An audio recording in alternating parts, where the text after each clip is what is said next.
Mic check. 1 2 1 2 1 2. What is up, my beautiful people? It's your girl Rosabelle, and welcome. For those of you who are new here, hit that subscribe button, the follow, the like, the share, wherever you see this, wherever you're listening to this. And welcome. Welcome to my mind. Welcome to my feelings. Welcome to my space. I'm in my element. I'm in a space where I like to kick my shoes off and put my feet up, put my robe on, take my pants off, because pants are dumb, and just kick back, relax. I want to unwind from my day, unfold, and unplug. Check, check, check. Check, check. Good afternoon. Oh, good afternoon, good evening. Okay, we live. We in here. Good evening, baby. How are you today? I am feeling pretty good on this fine Monday. How you feeling? Oh, I'm here. You know, the standard white person answer. I'm here. At this young age of ours. Yeah, well, you know. That's a good little transition here. So we're talking today about aging, just generally speaking, right? But before we get started, I wanted to give a quick shout out to the Women's Health Summit. This podcast is a collaboration with the Women's Health Summit. Can we throw in some links or something? We can throw in some links. You can find the Women's Health Summit on Facebook and Instagram at Women's Health Summit. You'll see the logo here, so you know what you're looking for. If it ain't this logo, it ain't the Women's Health Summit. If you don't see photography by Rosabelle somewhere on there, it ain't the Women's Health Summit. Like, y'all in the wrong place. So back out, try it again. This is a collaboration with our friend Jess, who does the Women's Health Summit. A sweet, sweet girl who honestly has helped inspire a lot of the things that we do with our business, both photography and our podcast. Mm-hmm. So shout out to Jess, shout out to the Women's Health Summit. Yes. And their next summit is going to be the 28th from 1 to 3. This Sunday. Eastern time? Yep, Eastern Standard Time. So it's Perfect. 1 p.m. to 3 p.m. Eastern Standard Time on Sunday. Be on the lookout for links here, Photography by Rosabelle, or you can follow Yep, I'm Rosabelle, or the Women's Health Summit to stay in tune with what kind of shows we have next. All right, so commercial over. They're talking about aging this week. Well, I guess rather next week, because theirs is on Sunday. So I also would like to talk about aging, but from a little bit of a different perspective. So, you know, I wanted to talk more about like how people change, elevate, and grow between decades of their life, right? Ooh. So from, you know, a sociological standpoint, right, we can talk about people in groups of like decades. So let's say like 0 to 10, we'll call 10 to 20, like the teen years, right? Because they're pretty much all teen years, 20s, 30s, 40s, 50s, etc., right? Like the elevation of people in general. Because I don't know about you, but I personally felt like I knew everything in all of these ages. And here I am 30 now, 32. And I have finally realized that I don't know everything. Finally realized you're learning a little bit of shit as you age. Yeah, I kind of figured it out eventually. It took me a while, but here I am. So I kind of wanted to talk about, as an homage to the Women's Health Summit, of how people change from one decade to the other, right? So I guess we could start at the beginning, 0 to 10, right? Let's start these childish motherfuckers 0 to 10. Man, obviously. My toddler? Oh, God. He think he know it all. He's 3. And he think he knows everything. Yeah. You hear him screaming? You might hear him. He thinks he knows everything. He don't want me to tell him nothing. He don't want me to show him nothing. Like, he's independent. He's a big boy, and he got it. Right. Well, what's important from 0 to 3, right? 0 to 3, a lot of kids are learning, you know, who they can trust, who they can be around. They're getting their confidence, their footing, and their place in the world. Confidence. They're trying to put that foot down like, no, they trying to set some boundaries. They don't even know what boundaries is. Nope, I don't want that. Nope, I don't like that. It's cute, though. And then, you know, 3 to 5, that's preschool years, right? We're gaining confidence in educational learning. We're, you know, doing all those some things. Emotional skills. Right. Learning emotions, learning some confidence in it, so on and so forth, right? Physically, obviously, the changes from 1 to 5 are crazy. It's probably, I do believe I read once in one of my, scholarly books that 1 to 3 is actually when people change the most, even more than puberty or any other age time. That's fair. We're learning how to walk, crawl, walk, poop. Because I don't know about y'all, but becoming a parent, I did not know that kids need to learn how to poop, honey. I think that is so hilarious. But we're learning how to do so many things. People talk, Right. see things. You're learning how to see things. It's just so much that a kid has to learn. I commend them, Right. and I understand why they sleep when they do want to sleep. Why they sleep, how they sleep. Mm-hmm. Yeah. And then, 5 to 10, that's when we're really starting to learn more educational things. We're learning how to move our body without falling all the time. Tyler's clumsy. Real clumsy. And then we're learning social emotional things, like how to get along with other people, how to deal with conflict, how to deal with authority figures like your teachers and your parents, and etc. And then, oh God, we get into those teen years. Man, I think something that happens a little bit before 18 years, because I'm trying to think. I was 11 in 6th grade. Mm-hmm. So my full teenage years didn't come until I was in middle school, 7th, 8th grade. Middle high school-ish. I mean, the grades have changed a little bit these days, so I don't know if exactly middle and high school, but roughly. Right, I don't even know if we really have middle schools anymore, because at least here, everything's a community learning center, so it's 6th grade up to 12th. Mm-hmm. How it used to be when my mom was a kid. She talks about that all the time. Mm-hmm. How high school, it was different. The grades was different. So it looks like maybe they're taking a more traditional route, going back to how they used to be. I don't know. I wasn't born at that time. I came from a time where it was what a time to be alive, honey. Oh, Lord. Growing up in the 90s. But I feel like between 5 and 10, a lot of things, for me that I can remember, a lot of things happen. You do learn friends, how to be friends with people. You also learn bullies. You also learn that sometimes you do lose friends. You learn that again later in life, a little bit differently because you're older. Right. Some other things, discipline. Yes. You really learn discipline through those ages, especially if you came from the era of the paddles and the spankings. We're a little bit different now, a little bit more gentle, which is amazing. However, I feel like you really learn that during those ages. And then again, a little bit later. It's choices and consequences, baby. Like from the get-go, you got to teach your kids the boundaries. This is the boundary. You are not going to cross it. And if you do, this is the consequence. At the end of the day, everybody has choices. And if they want to make the choice to cross the boundary, then there's going to be a consequence as such. People are free to choose. Choose your consequence. Let's talk about this 11 to... 11, let's say like 11 to 19. There's a lot going on in there. We can go that far. Okay, that's a big range. A lot of things happen. Puberty happens, honey. Oh yeah, puberty. Oh my God. Hopefully we're learning stuff like self-confidence. Hopefully, washing that ass. Hopefully we learn how to physically we're changing crazy, Puberty is striking people hard. Yeah, we're gaining weight, we losing weight, we getting taller, our voice is cracking, we growing hair, we're growing boobs, like whoa. Right. And then that's in tandem with that is like the hormones that come along with puberty. And because don't let nobody tell y'all that y'all don't have hormones at a young age.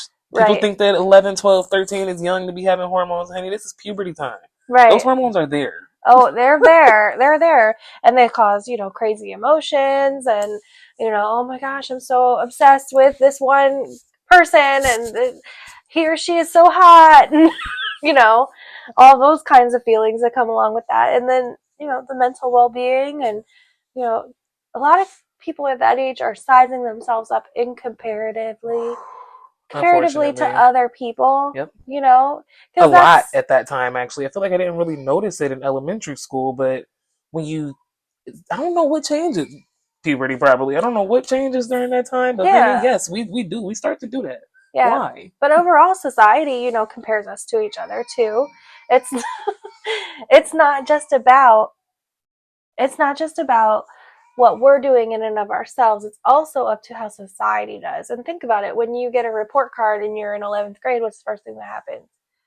Your buddy over there is like, hey, what grade did you get in this class, or whatever. And then additionally, just like, how do we fit in? You know what I mean? How do trends happen? Is we have to compare ourselves to other people, oh, well, this girl got that one mini skirt and I want to get it too because it was so cute. And then, oh, but she looks better in it than I do. And, it's normal for us to compare ourselves to each other from a social standpoint, because that's how we know if we're doing well. So let's ask this question, because you are the social worker, and I gotta know as we're talking about this, because it's leading. How do cliques happen? Oh God! How in the hell do we do this to ourselves? Well, I think because it's not there's a even lot. just like. I mean, it's us. We fresh in high school. Say we all freshmen.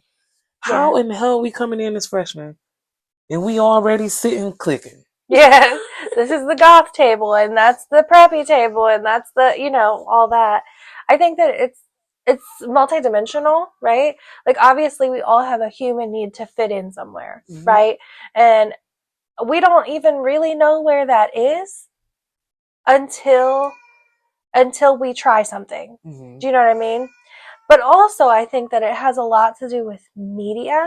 You know what I mean? Yes. Like, it comes from both media and also is passed down from one, let's say, grade level to the next. Do you know what I mean? And I think that, some people just have preferences one way or the other, but sometimes people take it to the extreme due to, like, one, media, but also comparing ourselves to one another.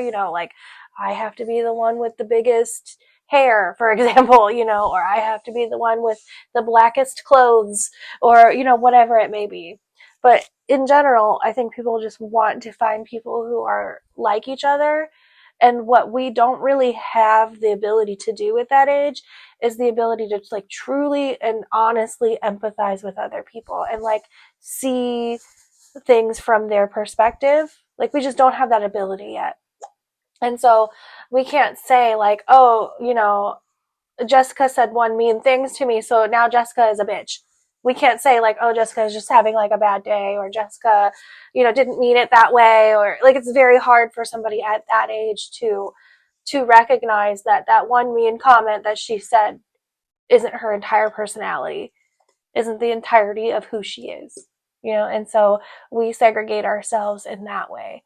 And I think that's part of being cliquey as well. I think that's I'm no expert in cliques or social circles in general, but I know a little bit about sociality, and that's kind of how it starts. And then it gets kind of taken from there. Do you know what I mean? Okay, just making sure. So how are we mentally between the ages of 11 and 19? 20. Unstable. I think, a lot of times that's where anxieties and depressions and that come from. It's about, at that age, do you learn how to cope with those things? Because if we're being bluntly honest, nobody is without anxiety and depression from now and then, No one's going to have perfect days every day. It's more about, in those teen years, do you learn how to deal with it? And the answer is, I don't know yet. Man, no, seriously, because I know that those times in my life, I was very went through the emotions. Let's say that. We had points where we were depressed. At points that we were happy, excited. Things that may not have understood at that time in life. But I do think that's like a very pivotal mental point in our teen, adolescence, and our youth, I should say. Right. But also, at the time, we think we know everything. That never goes away, huh? Because we still, I don't think, have the real ability to see life from other people's standpoints, So that you're still at an age when you think, like, oh, a 40-year-old is super old, or like my mom doesn't understand because she's never been through it, when really, in reality, your mom has lived the same amount of years that you have, plus some. And she has been through a lot of the things that you are currently going through. So I think that's what's most important in those ages, is that like there's no way to make them understand that other people understand what they're going through and have been there and can relate. So there's really no point in arguing that fact. It's more like supporting them through it. Okay. You know what I mean? While we're still sitting on this, what are some ways that parents or guardians can support their children through that? Ooh, that's a really good question. Because those are such developmental years, right? Those are when we learn, like, pretty much who we're going to be. Yeah, determining who we're going to be when we get older. I think, like, one, of course, having parents or supportive people in our lives is important. It doesn't matter who they are, how many people there are, as long as there's someone that they have a secure attachment to. But also that person is someone that they can go to no matter what. You know, that somebody they feel confident confiding in, telling them, you know, their shortcomings and the things that they mess up and da da da. But also that person has to have healthy boundaries. So like if they say, you know, oh, you're going to be grounded if you get an F, you need to ground them if they get an F. It can't be like, oh, well, this time it's no, you said what you said and you need to back it up. Choices and consequences. So no empty promises. No empty promises. And that could be both about, you know, a punishment, but it also could be about, you know, a reward. So if you say to your kiddo, like, oh, if you get a home run at the baseball game today, you can get ice cream, for example. You need to take the kid for ice cream if they get the home run. It's about consistency, and that's how you get that secure attachment. It's how you earn trust. But additionally, it's how they learn to love other people. So when they grow up, you know, and their, you know, future boyfriend or whoever says like, oh, well, you know, if you come home early from work, I'll make you dinner, and then they don't do it, how are they going to react to that? They learn that in teen years. Yep, that's true. You know, or how to deal with, you know, life's hardest challenges like death or, you know, financial security, poverty, inequality, those like big, like, oh my God, things that we even worry about as adults. You kind of lay the foundation in teen years. You know, the first time that your kid, you know, gets suspended and they think that it's a racial issue, how do you react to that? Because if you're the kind of parent who's going to go to the school and cuss out the teacher, your kid is going to be the kind of person who the next time they have a problem, they're going to cuss their ass up. They're going to cuss out a police officer or a judge, or, it's true. You know, and that's going to wind up, if that continues the way that it continues, that's going to put their ass in prison. Let's be real. You know, you cuss out a police officer, you're probably going to jail. There's a time and a place for everything. Don't cuss out the police officers, y'all. No matter how y'all feeling about them at the time, don't cuss them out. Just make sure you know your rights and follow what you need to follow. Right. So, I mean, it's about laying the foundation in the teen years, you know, or if you're the kind of parent who, you know, teacher calls you, says, oh, your kid's having behavior issues, and you go in with your kid and you do something like you work on a behavior plan, or you set clear expectations, or choices and consequences, etc., and you follow through with those things. When your kid grows up, they will probably also be the person who has very clear boundaries, who sets choices and expectations for their loved ones in their life, so their next significant other or their, you know, future friends or boss or whatever. You know, you really are teaching them how to deal with authority figures, so that, you know, one day, you know, say their boss cuts them short on their raise, for example, they can, in a clear, concise, and healthy way, say to their boss, hey, I don't think this is fair. Let's talk about it, instead of, you know, cussing them out and probably losing their job. I like that. Yes, that's true. It's very important. Real. You know, you're demonstrating it. You are showing your child how to be an adult in those years. You don't even realize, like, looking back, and even some of the things that I do and learn today, looking back, is just, you don't even realize, I feel like, as a parent or even a influential person, right? You don't really realize what people see or the influence that you have on the people who are around you every day. Mm-hmm. You know, if you're yelling every day, they're gonna yell every day eventually, because that's how we express ourselves. We're yelling, right? I like that piece of advice that you give to people, or not even just piece of advice, but just the information that you put out to people is that that's true. They are really looking, really following. So definitely lead by Right. example. And that could be said even as young as, a baby. Yep. If you're the kind of parent who yells at your kid, hey, shut up, stop crying, whatever, I guarantee you by the time your kid gets their voice, they're going to yell too. Yep. And then you guys are just going to be yelling at each other. That is not cute when you got like a 3, 4, 5-year-old that just is yelling at you. Or, if you whoop them when they do a bad thing, what are they going to do the next time a kid steals their toy? They're going to hit them. Yeah, that's true. We don't need all of that. Yeah. Well, let's fast forward to kind of where we are and beyond, let's say 20s to 30s. There's a lot that happens post high school that we don't talk about enough, including maturity. I have to say this. So a lot of my clients are 20s to 30s, right?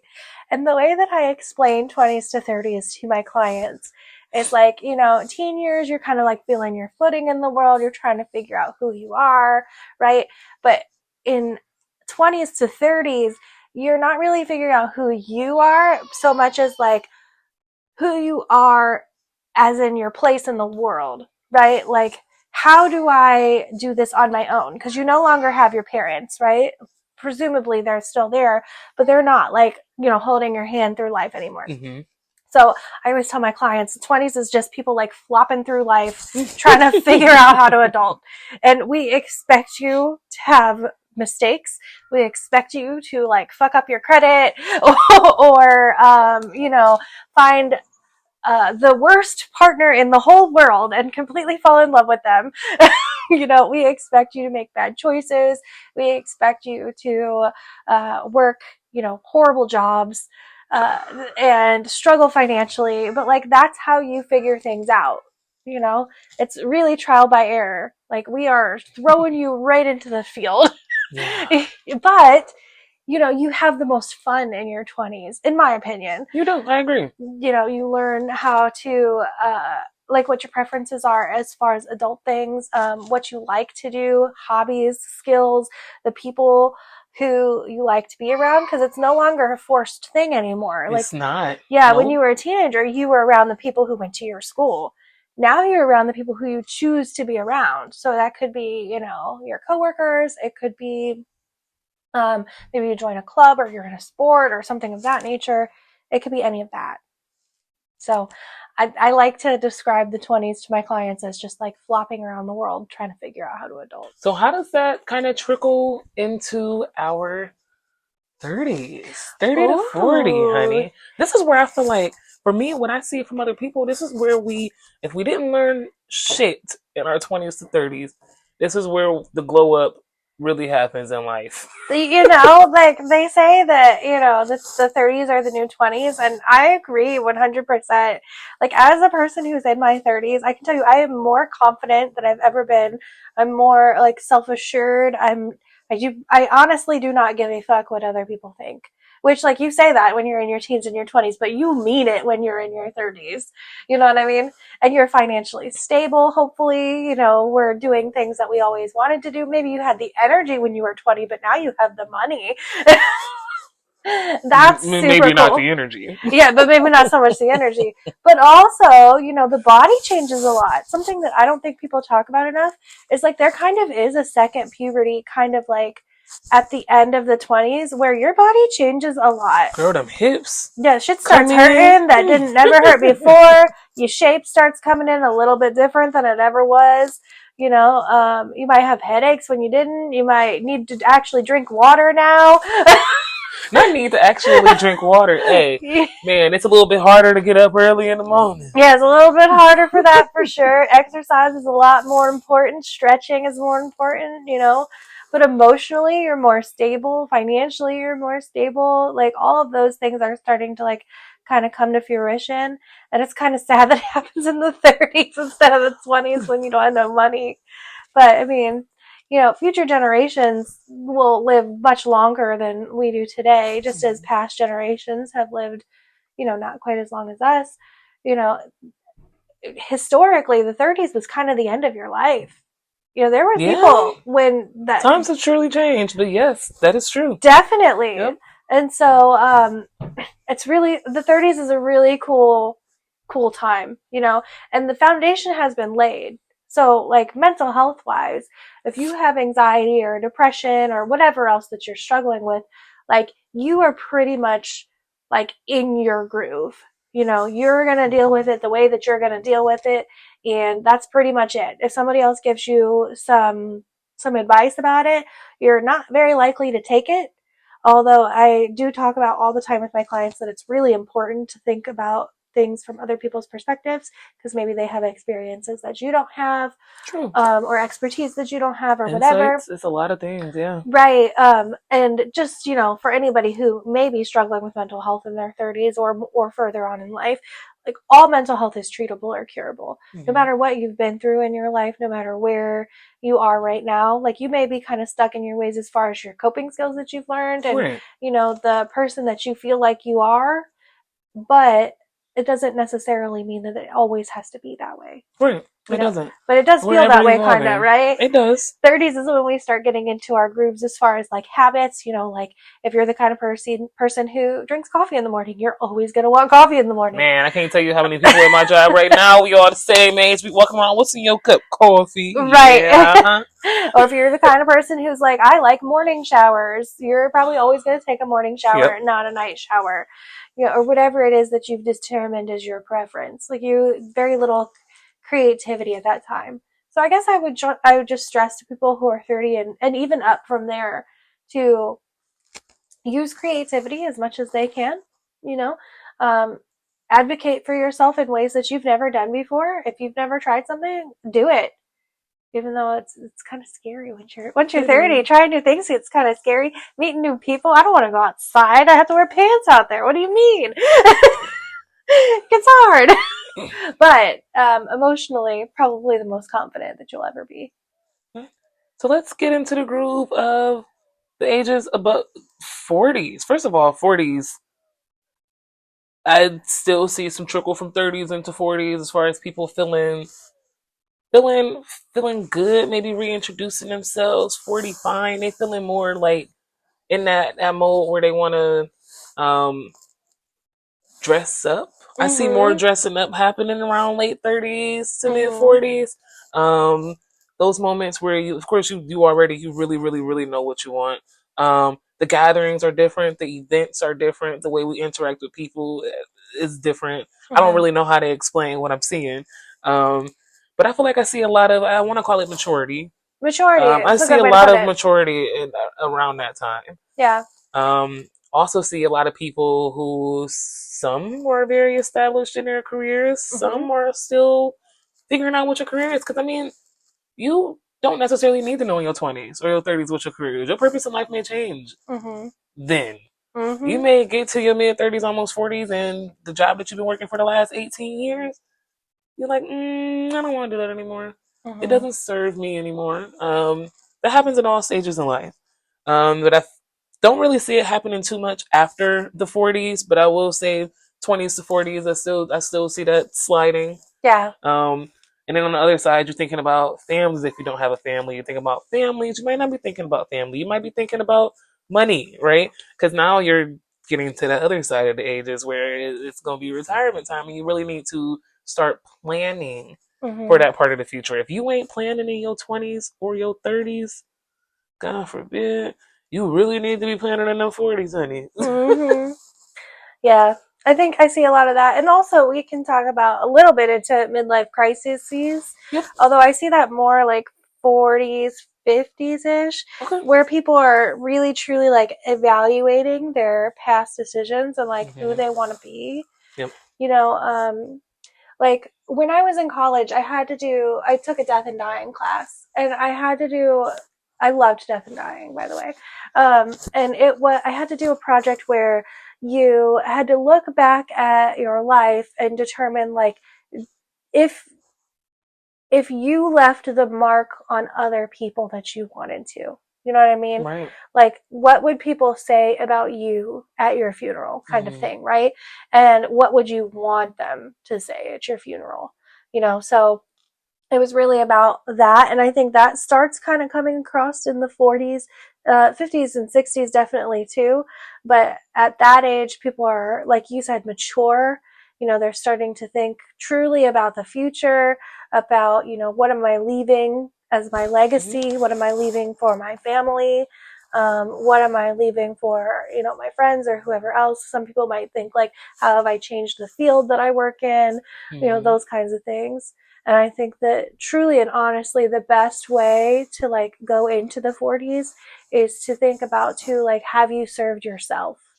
Like, fair. Okay. yeah, like, have you, like, of course you want to leave a legacy and all that and like think about it from other people's perspective, which is the exact opposite of like the teens and that, right? Like, they can't really truly understand. Whereas when you become mature, you start kind of sacrificing yourself for other people. Yes. Oh yeah, for sure. But like, what can you do for you as well? Because don't forget about yourself. Then, in that point, while you're serving others, don't forget about yourself ever. Right. At any age. Right. I think we talk about like midlife crises more in like the 40s and 50s. But I think that the stereotype is, right, like you turn like 50, let's say, you buy a new car or something like that, but I don't think that's truly how it happens. Like, obviously people want nice things, and by that age you presumably have some money. But don't forget, living longer now, right? Then wasn't that was like, okay, you made it to 50, yeah, you better splurge, honey. Yeah, you better get that new car, hun. But I think more people lean towards like life experiences these days, so like, I'm gonna turn 50 and I'm gonna go on a cruise for the first time, or go out the country for the first time, like something that just brings you an experience that you'll always remember. I'm gonna actually take my PTO. Yeah. Oh God, we don't want to talk about that. Right. It's a very freeing time to be alive, and God forbid people aren't like tied down for physical health reasons, which I mean isn't super common in the 50s, but could definitely happen. Definitely so. Then people like have more freedom, and also they kind of tie back to like their families. Yep. You know what I mean? Where like 20s, even 30s a little bit are more about like friends. You kind of tie back to family. I have to agree with that. Yeah. Yeah. I feel like that for me, I feel like I started like very, very late 20s, now early 30s. But yes, I can see that.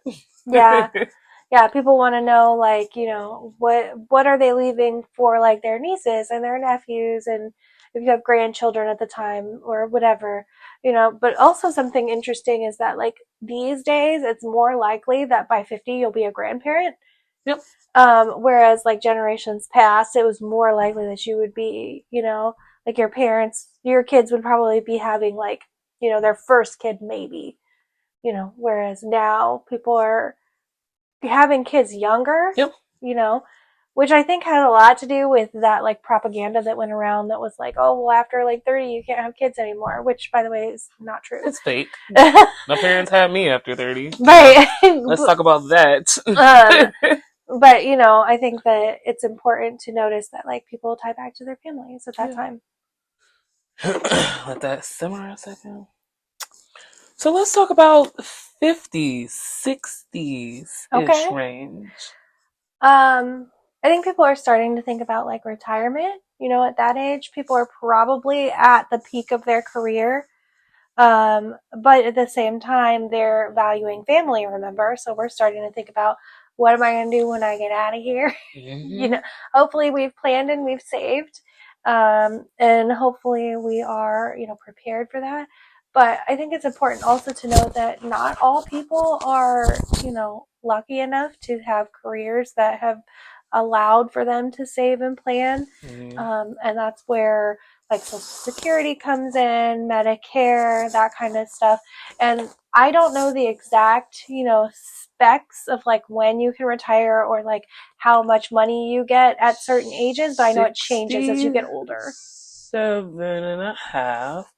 You can early retire somewhere between 62 in that age. Okay. Penalty is different depending on how close you actually get to retirement age. Right. But yeah. 62 and a half, they kind of let you. Okay. But really, if you want your full benefits, you fucking 67. Isn't that crazy? Like, who the hell want to wait till they old and decrepit? No offense, because it's not old to me. But you think about lifespan and life expectancy, right? Right. Who the hell is you expecting to live that long? To be able to enjoy their life how they want to, not necessarily without a care in the world, but without having to work. Right. But also think know? about the amount of people who who have retired and still work. Because that's what they either have to do or they find enjoyment in, you know? Because a lot of people do find their self-worth. You don't want to get stir crazy. Yeah, a lot of people find their self-worth in their career, you know, and there's nothing wrong with that. I definitely class myself as one of those people who, you know, really thrives off of what they do, you know, or what they do rather for other people too, you know. So in those ages, I think people are starting to think about that kind of thing. I don't really think people start thinking about, you know, like actual death until probably 60s, maybe 70s.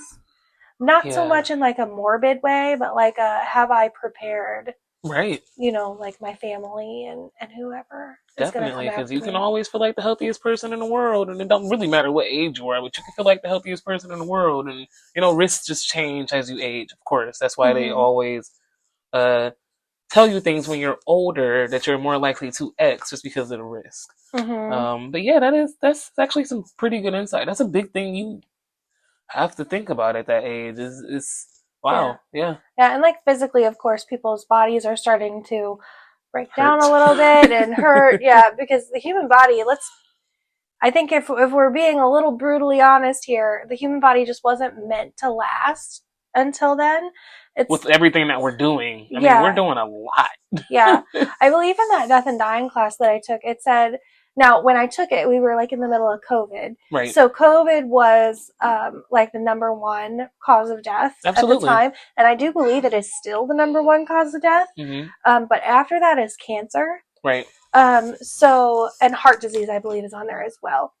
The cause of death changes over the decades, which I think is so interesting. Like when you're younger, in your 20s, and even I think in your 30s, I could be wrong on that. It's accidents, homicides, suicides, those kinds of things. But then when you get older, it's almost all physical health things, heart problems and cancers and that. Like almost nobody just dies of old age these days. Yeah. It's almost always cancer.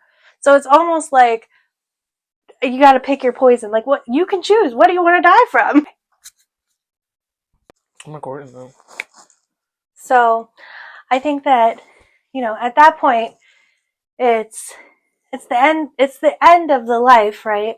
But that's just kind of theoretically speaking. People these days are living well into their 80s, 90s, and even into their hundreds. And I don't know if, like, statistically, we have enough research to know, like, mentally and emotionally where those people are. Obviously, we have physical research because those people are going to doctors a lot. But overall, like, a lot of health issues and all that. But I find that at least the clients that I have who are in those later years, a lot of times they're kind of at peace with it being close to the end of their life. A lot of, you know, me and my family structure, a lot of my cousins are much older, in their late 80s, early 90s, or better. And I have to agree with that. I feel like they just have kind of like a sense of peace. You don't really see like a lot of drama. A lot of the things that you may have experienced in the younger years, it's just irrelevant. Right. You know, it's so irrelevant. Right. It's amazing, like the knowledge, the wisdom, and the skills that they have and are able to discuss. Right. And I think it's important too that we see those people and we acknowledge the lessons that they have learned and try to use that in our life, because truly and honestly, those people try to impart lessons on us when we are, you know, in our teens and our 20s and our 30s, and we don't always listen the best. But they have wisdom that we can use, and we should be doing that. So I think that's pretty much the end of all of our decades. It is. Quick shout out back to Women's Health Summit. You can catch them on Sunday, the 28th, from 1 to 3. Please don't forget to tune in because this is going to be a hot one. Coming in hot for the first show of the year after ending the year so great. Y'all don't want to miss it. Thank you for chatting with me today. Thanks for chatting with me also. Don't forget to follow us on social media at Photography by Rosabelle, Rosabelle, just like the name that you see across the screen. Or you can follow us at Yep, I'm Rosabelle on all social media platforms. We look forward to speaking with you soon. I am Rosabelle. Love you. Bye.